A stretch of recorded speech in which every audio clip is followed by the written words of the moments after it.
जी परिस्थिती आहे त्या अनुषंगाने गेल्या 23 तारखेला पालिकेची सर्वसाधारण सभा झाली.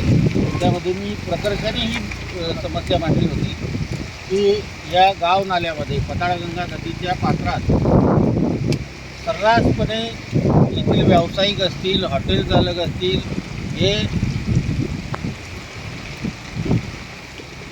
या ठिकाणी आपलं वेस्टेज मटेरियल असेल, बॉटल्स असतील, काही मद्यपानाच्या बॉटल्स असतील, काही काच असतील, यामध्ये सर्रासपणे फेकतात व त्यामुळे ही नदीचं पात्र प्रचंड प्रमाणात प्रदूषित झालं व ते भरून निघालं.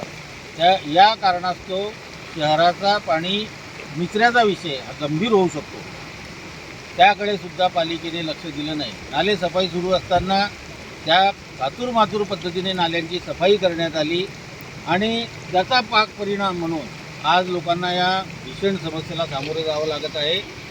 संपूर्ण शहराच्या चौफेर वाहणारे नाले या पद्धतीने दुथडी वाहत आहे आणि शहराला पाण्याचा वेढा पडलेला आहे. पालिका प्रशासनाला वेळीच जाग आली असती तर आज ही परिस्थिती उद्भवली नसती.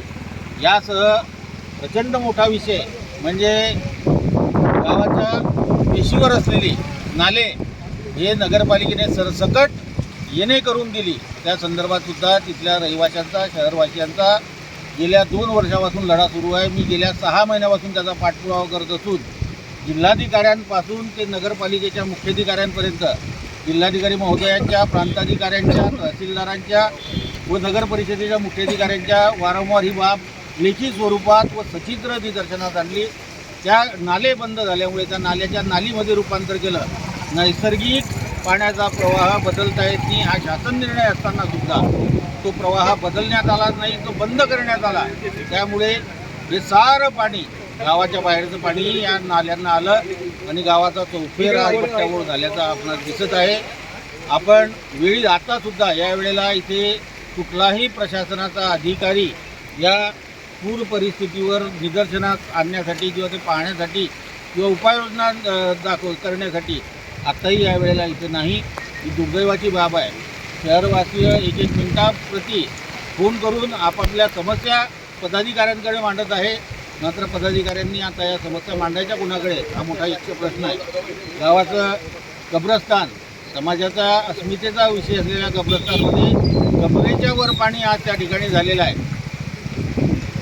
मोठी म्हणजे शोकांतिका ही आहे. सारी देवस्थानं, खंडराव मंदिर देवस्थान याच्या म्हणजे संपूर्ण पायरी आणि मोठा बाजार परिसर हा पूर्णपणे पाण्यामध्ये व्यापला गेलेला आहे. वेळी जाता तरी प्रशासनाने जाग घेऊन, पुढील दखल घेऊन या बेशिस्त कार्यवाहीला कुठेतरी आळा घालावा व शहरवासियांचे जनजीवन सुखमय कसं करता येईल यासाठी प्रयत्न करावे अशी माझी अजूनही हात जोडून प्रशासनाला विनंती आहे.